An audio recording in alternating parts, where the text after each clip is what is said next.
Hello and welcome to the Globetrottin ADs. Since 2019, a way for athletic directors, activity coordinators, coaches, and friends to connect and collaborate no matter where they are around the world. We hope that you enjoyed the podcast and share it with anyone you think will enjoy it as well. And now, let's get this episode started. Hello, everybody, and welcome. Here we are in June, so we're in the last legs here for this season, and we're happy to have some guests today. Welcome to the Globetrottin ADs. Today, we're going to talk about the use of AI and how there are some great tools out there for athletic directors, activity coordinators that will help you in your job and maybe make things a little more efficient. And we're going to talk today with Turner Neal and Mike DeNeef, who have been leading the way with the International Athletic Directors Contingent.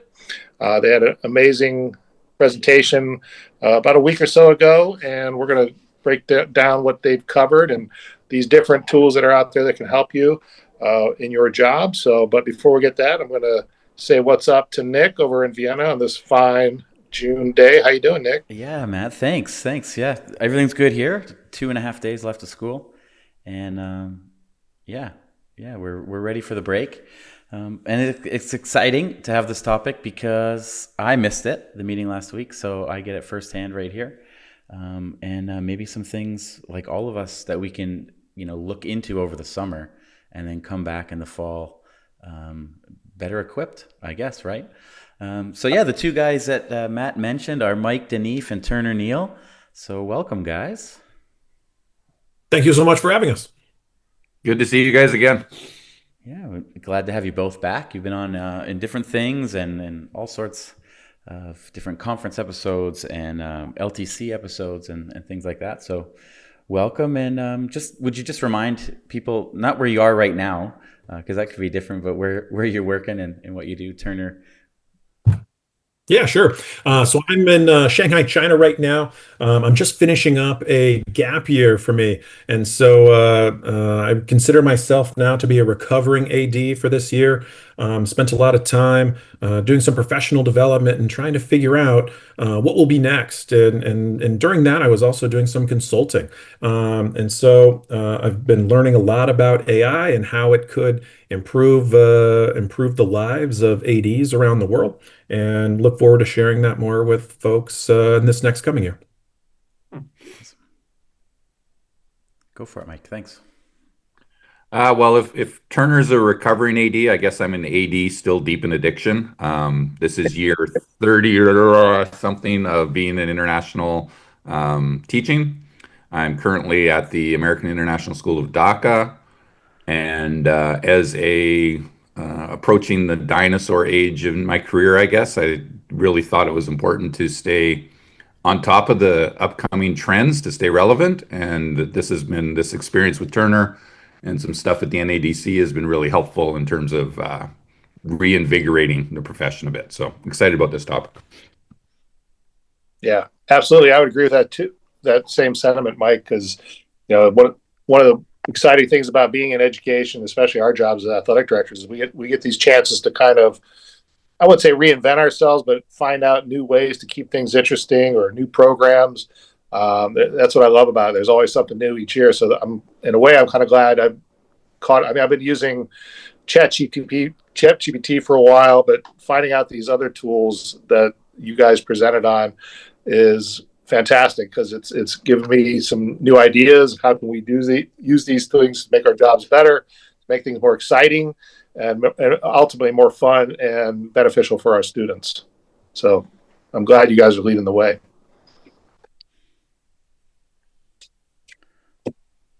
Okay.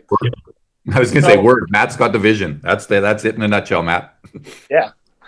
So maybe, I don't know, either one of you guys, maybe Turner wants to answer this since you kicked off the workshop last week. Tell us a little bit how you got involved into getting into this deeper dive, or what led you down the path to find out what are some good options out there for folks like us in our jobs. Yeah, sure. So one of the things I tell people is that I'm the hardest working lazy person you've ever met, and so I do work hard, but I'm always trying to figure out there has to be a better way to do this more efficiently.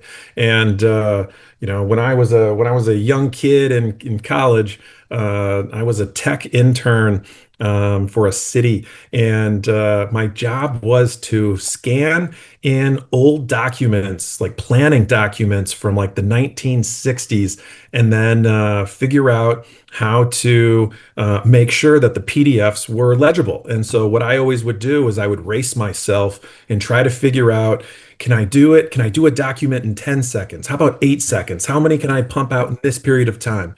And so I was always looking for shortcuts, and I still do that today. And so once AI started to come out and I started to realize that there were some really good applications for it, I jumped on that. And so I was using it even a couple years ago. There was a great German software called Mail Butler that I used when I was at Concordia now 3 years ago, that would attach to your Outlook and it would read all of your emails. It would give you a summary and then would have two buttons that was either respond positively or respond negatively. And you would click one of those buttons, and then it would start to write a draft email for you, which then, of course, you could edit. And so I've been using it a long time, and so this year I started spending more time like researching all the different components that could be out there.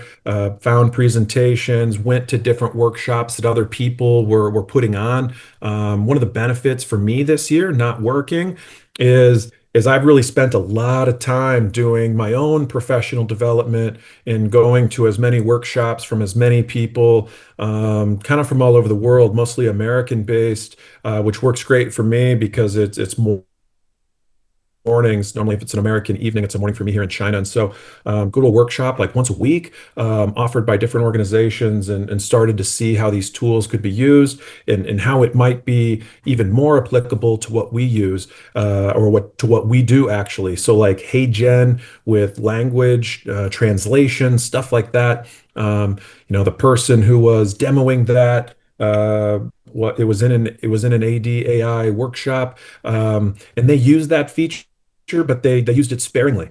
And so it was really interesting to think about, like, oh wow, like we could actually use that for all of our local coaches and all these different things that we hear about in the international AD community. Like there's lots of application that we could have. Yeah, so that's where it started for me. And to be honest, I think the next future and where I've been spending most of my time is in automation, because I think that as ADs and educators, we need to spend as much time building real relationships with people and getting out there. And the biggest thing that stops us from doing that, I think, are repetitive computer tasks, whether it be email, scheduling, planning, whatever that is. And I think through automation, a lot of our job can be turned into AI actually. And I think that will radically change how all of us do our job in the next 3 to 5 years if we're forward thinking and innovative and apply it. Wow, That's fantastic. I mean, I just think about when you said that, I just thought to myself how many Sundays I came into my office this year alone to just type out these emails, and there's nobody around here to bother me, or there's no interruptions and stuff like that. And yeah, I need that time, but that's also my time. Right? So that's something I'm anxious to hear more about, and how can that help me get a little more time back for myself. Yeah, It is in the idea of wellness, right? Yeah.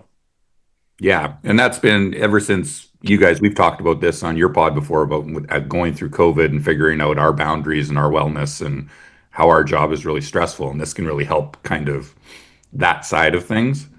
I remember, so the NADC this year, I tried to go to a few workshops on AI. I was excited to go learn about AI at the NADC. It was going to transform my life. And what I came away from that with was, as international ADs, we're in a different space, as we know, than US ADs. And all the workshops I went to, I kind of felt like we're already kind of have been there, done that, and we're looking for the next step. And we're really lucky as international ADs with the amount of resources we have and the amount of like risk taking our schools are willing to do in terms of this kind of stuff, that right after the NADC, Turner and I threw out a call on the NIAAA chat group, who wants to talk about AI for ADs, and it was just like immediate, lots of people, and that's where I kind of got like, okay, we need to get into this a little bit more and see how we can support each other and give each other tools so that we can all benefit from this. Yeah, that's great, and it kicks off. I think I'm excited to find out some new things, but once you start dabbling, you realize there's more, because I think for most people, they think they don't need it, they've never used it, and they're getting along just fine, right? Until someone shows you that it's, yeah, mind blown. Some of the Mind things, blown at that point. yeah, yeah. It's funny. I've used ChatGPT just for a few things and really liked it, but I never got into the mode where I'm always using it. Or I hear people, they always have it on, like the tab's always there. I've never really got into the flow. It's kind of like every once in a while I remember and I'm like, oh crap, I could do this. It hasn't got that automation into my life yet. Sure. Yeah. Cool.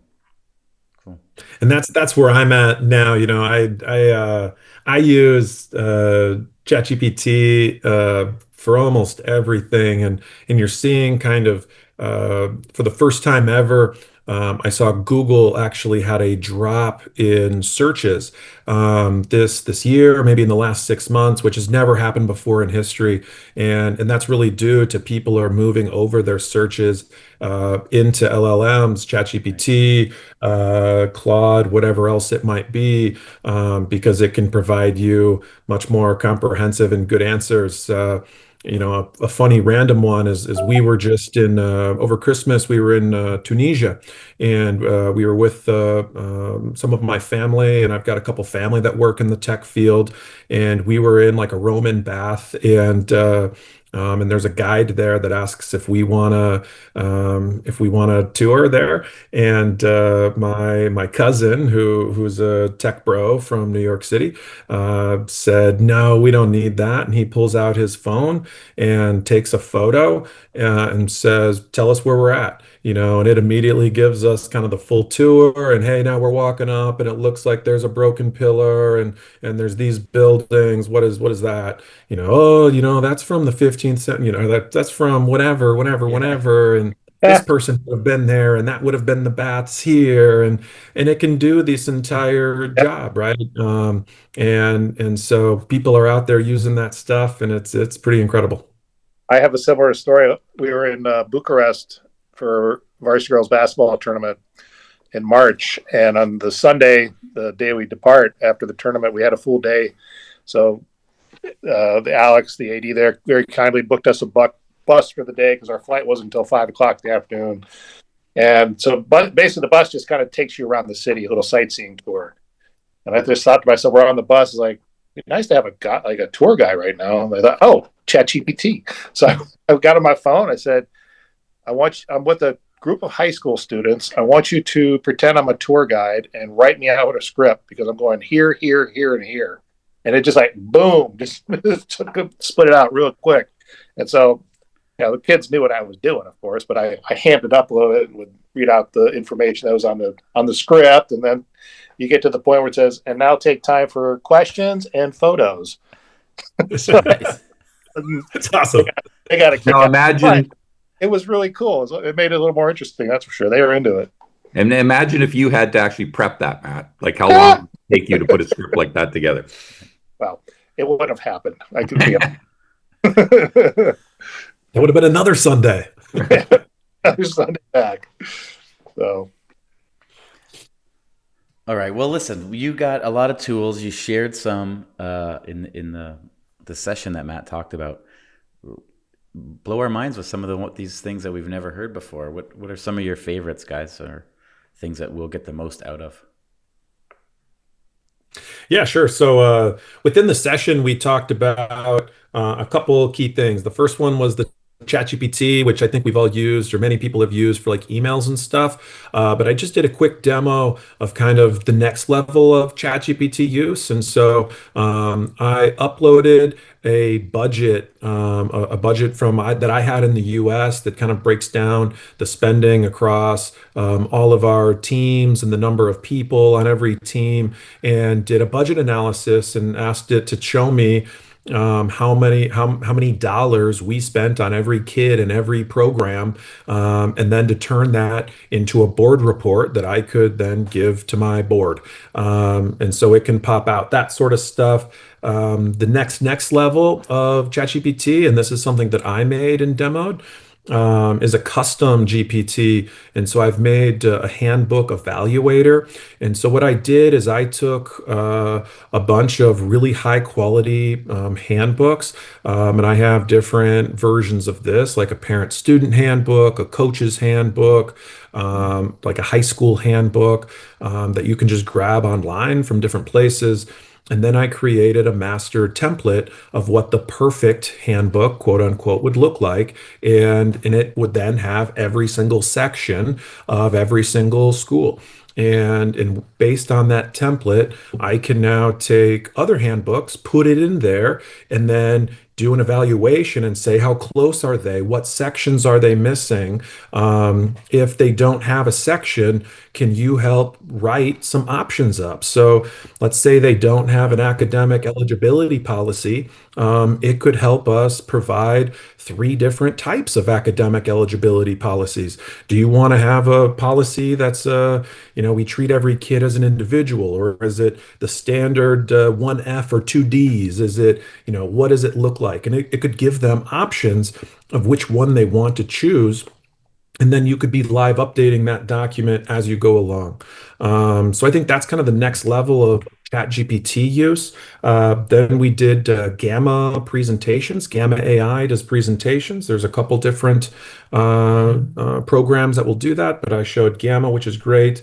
HeyGen, which is an AI video tool. So you can create an avatar of yourself by uploading. You can do it with just a photo, actually, or you can upload like a 30-second video or a 2-minute video. And the more you upload, the more accurate it is. It listens to your voice. It takes a video of your mannerisms, and then you can create videos of yourself saying, doing whatever, and that's multilingual. And so you can have yourself speaking a language that you don't speak normally. And then after that, we did automations with Zapier. And so the example I gave for that I gave two, but the first one was a very simple form that a coach could fill out after a competition. What coach are you? What sport did you coach? Who was your opponent? What was the result of the competition? And give us some highlights from the competition, including names of students using this format. Within the automation, it took that form. When that form was completed, it sends it into a pre-existing prompt within ChatGPT to turn it into a newsletter format. And so it starts to link some of those highlights into like your core principles, or however you describe them at your school. So it's integrity and empathy, whatever it might be. It weaves those into kind of a newsletter writing and then sends it as an email. So as a coach could send or complete a form in about 1 minute. I have a voice one for that too. So they can just send an audio message. It'll transcribe that, put it into like a 2 or 3 paragraph newsletter format. You could also do a social media post if you wanted. And then it just sends that automatically to the AD, or you could be dropping that into like a Google Doc, and then at the end of the week you go and grab all those and put out your weekly newsletter with really high quality content that the coaches helped create, but with very minimal hours put into it. So those were the key ones we looked at. Wow, those are pretty cool, and a range of different things, right? That cover a lot of aspects of our job. Mike, which ones are your favorite, or what are you using the most? So we did a couple of polls when we were doing the survey, and ChatGPT is what everybody's using. There was probably, I can't remember the numbers exactly, but it was more than 50% were using it weekly. They figured they used it at least every week. For me, that's the most applicable right now for me. I've been kind of expanding, as Turner said, talking about like using it more than just okay, rewrite this email for me so I don't sound like such a jerk. That's when I start. That's where I started. And now, like just when I left the school last week, I had to compare three different educational vendors and contracts, Hmm. and I just plugged them into ChatGPT and said, "Tell me what's different about through each of these things. Give me a summary." And I used that to pick a vendor for next year.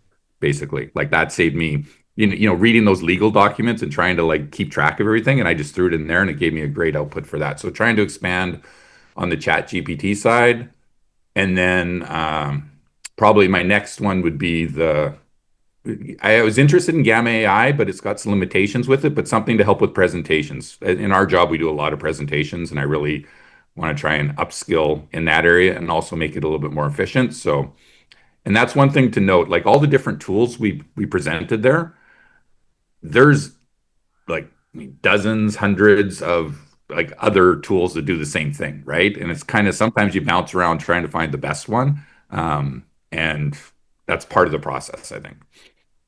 And to be clear, none of these people are paying us, right, Mike? You're getting paid by anybody? I mean, that's a question. One of my thoughts is a lot of, you see these tools or they're advertised sometimes, and there's a free version, but then there's a paid version, right? So, it's always a thought: is it worth it? You don't want to waste your school's money. Let's say, even ChatGPT that we've been talking about has a paid version, right? The paid version does give you some more bandwidth and some more ways you can use it, and Turner could probably expand on that a little bit. But one thing I would say is if you start small and stay within your system. Like if you're a Google school, they might have Gemini already, so you don't need to jump on ChatGPT if it already has Gemini built in. Right. Personally, our school had Gemini, and I gave it back to my tech director because I said I like ChatGPT way more. It writes better for me, so he gave the Gemini account to somebody else. But it's a little bit, yeah, stay within your system, see what the school can do for you, and Yeah. then build from there. I agree. Like for me, I kind of treat it like a microwave. It's something I can throw some stuff in, put the time limit on, hit start, and it's done. Quicker than a microwave, really. But I think that as a tool, that's what's been good for me is I get my thoughts together. I'm looking at my to-do list for the day or for that particular session of the day. And if I could just dump my thoughts into the ChatGPT chat and have it put it together, it's amazing. Because that's one, I've gained a little bit of time, or just in the end, it might put it better together than I would as well. Kukri Sports is a clothing brand that specializes in providing the world's most prestigious schools with bespoke made and designed team uniforms. If you're frustrated by inconsistent colors, branding, cost, and sizing across your teams, then it's time to email someone at Kukri Sports today. When you email contact@kukrisports.com, tell them about the Globetrottin ADs, and you'll receive a special offer on your coach or PE staff order. I have a good Gamma AI quick story or cautionary tale for the conference in Bangkok in November in Phase. I wanted to do a presentation about athletic directors and different qualities and going forward and things like that. So I made some bullet points, and then I asked it to expand on the bullet points, and then I asked it to make I asked ChatGPT, and then I took that into Gamma AI and asked it to make the slides for me, and everything looked great. I was like, wow, this is really great, and I just used it. And then someone in the session reminded me that everything was he, and then all the photos were of white males, because it was pictures of athletic directors, and that's what it said we looked like. So yeah, Two lessons from there, right, Nick? Yeah. One, always proofread what AI gives you. Yeah. 100%. And two, how important prompts are. Yeah. Right? What you tell it is what you're going to get out. I do a lot of. I actually in our webinar for ChatGPT, I talked about using it to write a difficult email that I had to be very culturally sensitive, and it helped me a lot because I gave it really good prompts about how to do that. So it's really important to make sure you keep asking it what you need until you get what you want. That's part of something called prompt engineering. And so if you go and look, you can find some really good like handbooks on that. OpenAI has put out a longer document about how to create prompts. Notebook LM from Google is part of the Gemini system, has some really good kind of prompt engineering stuff. But those key questions, like it does produce high quality stuff. If you say, write an email. But if you say, you have this job, the target audience is this, I want to come off like this. At the end of this email, my goal is that this person wants to work with me, or that they will go away, or that, whatever and there's certain questions there that you can go in and put in. And so within Gamma or something else, like I use Gamma for photos a lot. And I also do a lot of like my slide prompts in ChatGPT first, and I always make sure to include like a diverse group of people at a and I always will look at those images and be like, I've got two white women and and men of different, races or ethnicities, but that needs to change, and we're gonna go fix that. So you're right. You have to be really cognizant of the weaknesses of AI, I think. And to get back to your question about paying for it, I think that's, again, I think I've been lucky this year because one of the things that a lot of ADs don't have is extra capacity. Every time you gain an hour, there's an hour of something else that immediately fits into there. And so I pay for a lot of this stuff, but I think in order for it to be worthwhile to get the paid subscriptions, you have to use it a lot and really understand that tool. And because if you don't know how to use the tool, it's probably not worth you paying for it, right? Because you don't know how to use it at that next level. But because I've been able to spend a lot of time with those paid versions this year, I have a hard time seeing myself not paying for these things in the future. And like Mike had said, being in international AD is a little bit different. Like for me, how I justify it is like I don't have a cable bill. I don't pay for cable TV here. My phone bill is super cheap in China. I don't pay for Netflix because maybe we can get it in a different way here for way cheaper in China.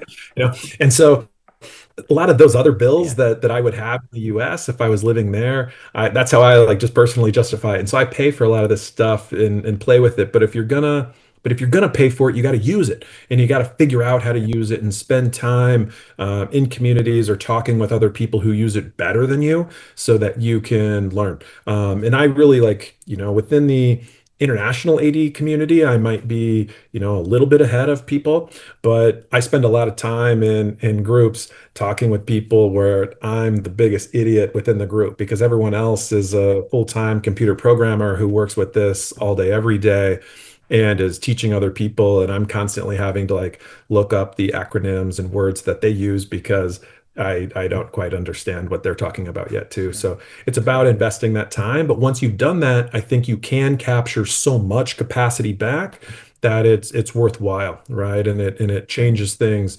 Again, I said it earlier, but like I think it's going to change all of our lives in a huge way very, very soon.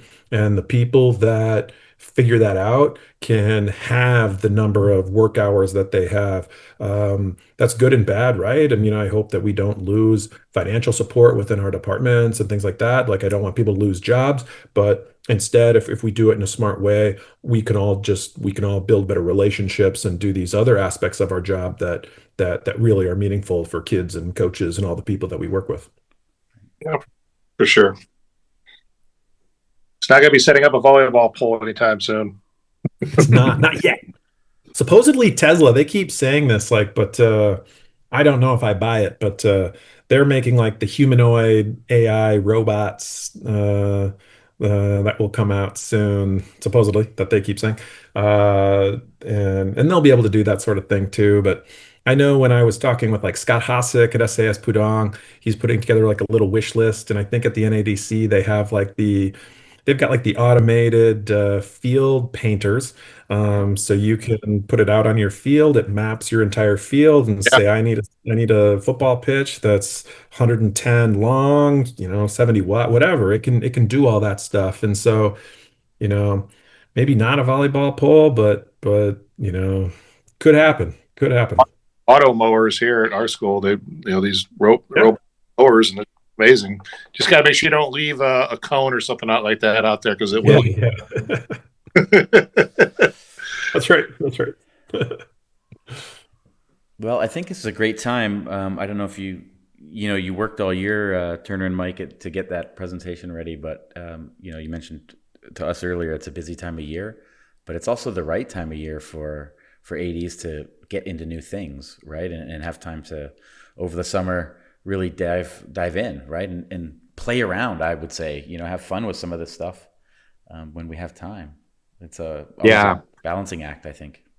I think I mentioned that in the webinar. I was like, this is, whenever you've done presentations before, you take away one thing, right? Do something. And so that was my call to action, was just pick one of these and that you haven't done before. You've got time in the summer, go play with it. See what you see where that takes you. Because that's kind of the process. The process is use it, play with it, figure it out. Maybe you learn about some new things and you go in a different direction, and that's great.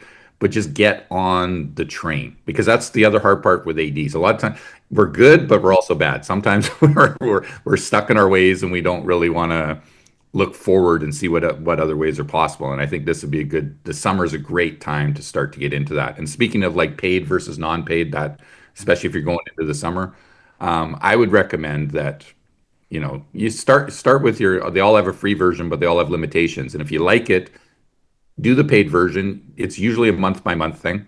Mm-hmm. And make sure you just set yourself, evaluate at the end of the month. Did I use it? Did I did it help me? And if it didn't, if it's not something, then cut it out and get rid of it. So you don't end up with like 20 different subscriptions and your wife's yelling at you because you can't afford the new dishwasher. Or a new microwave, Matt. Exactly. Just Yes. threw all sorts of random stuff in there and just hit start. And I would say too that for folks who weren't able to make the workshop, we put it up now on YouTube. It's a little bit edited to take out some privacy things. And so Mike was talking about an email that we looked at. We cut that from the YouTube video just so that that person doesn't go find their email Yeah. on YouTube. And so we took out some of that stuff, but it's available to people, and our contact information is there too. And we've put that out before, I think. And I'm more than happy if people contact us. I'll speak for myself though. Like if they contact me over the summer, I'll do my best to send you an AI generated email in response, so that we can help you out a little bit. And so we can support international ADs as they're going, and then we hope to keep we will continue to create new content for ADs next year. I'm working on a couple workshops that will just be straight posted to YouTube about, like, especially the automations, how to do those automations.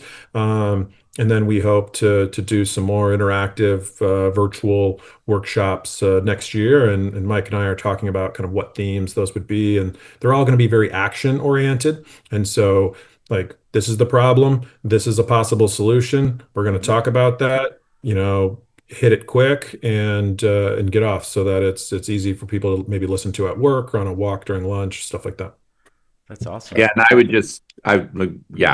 and my most creative time as an AD is the summer. That's where I get most of my, spend a lot of my energy trying to sharpen the saw, as they say, and get better at the craft. And so anybody, as I say in the school, I'm always happy to talk shop. The door's open, come in. Summer, definitely. Anybody's got anything in this field that they want to talk about, my contact's always there, and I'm always willing to talk.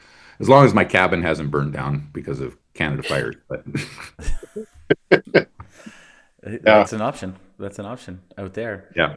Hey, I have the link to the YouTube, so I'll put that in the show notes and your emails as well. But just in case, because people listen to these in kayaks and other things, right, Mike? So maybe if they don't see the show notes, would you mind just saying your emails to the people out there?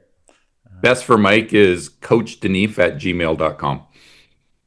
Perfect. Yeah, and mine is turnerneal@gmail.com. turnerneal@gmail.com. Awesome. Hey, can I do one more shout out? Sure Sure. can. So the other thing that I'm working on, if anyone is interested, are something called facilitated peer groups. And so I'm already helping my father. He works on these now. And so there's about 150 city managers who are a part of these back in Minnesota. And I have an LLC with my father, and I'm designing new curriculum for them. Effectively, people of the same job get together once a month. They talk about both personal and professional challenges, and you build a kind of a confidential, trusting group of people that are together for a longer period of time, with whom you can network with, and that sort of thing. And then in the last portion of the facilitated peer group is kind of a mini workshop that the facilitator puts on. And so I think ADs are already like fairly well networked with one another, and so it's maybe not as applicable for ADs as maybe some other professions. But I still wanted to see if some ADs have interest in that. And so right now I've got enough people who want to be involved to have one facilitated peer group for next year. But I'm interested in offering more of those. And so if there's any ADs out there listening right now who feel disconnected from the network or looking to build some trusting relationships with other ADs, and just want to be able to talk AD stuff kind of outside of your work, that might be a good place to do it. And if you're interested in that, you can also contact me and I'll get you the information on how to sign up. That's awesome, Turner. Thanks for sharing that. And I would, in my last, newsletter before summer, I would love to put something in there about that. And then anytime next year, what you mentioned that you and Mike, the videos or the sessions, anytime you want to use Globetrottin ADs to share out any of this awesome stuff, then just let us know. Will do. Thank you guys so much for having us. Super. Well, guys, thanks a lot for sharing once again. And I have to say, I'm excited to dive into it. I'm just thinking about, that's going to be my step for next year, is just thinking more and more when I'm faced with a task or an issue at school I got to work through. How can I use AI to help me get my point across better or solve this issue faster? So I'm really excited about it. And I thank once again for you guys for leading the way and giving out this good information. And look forward to seeing you guys hopefully maybe in Tampa later this year. This has been another episode of the Globetrottin ADs. We hoped you enjoyed it. And until the next episode drops, head over to globetrottinads.com or visit us on Facebook, Twitter, or Instagram.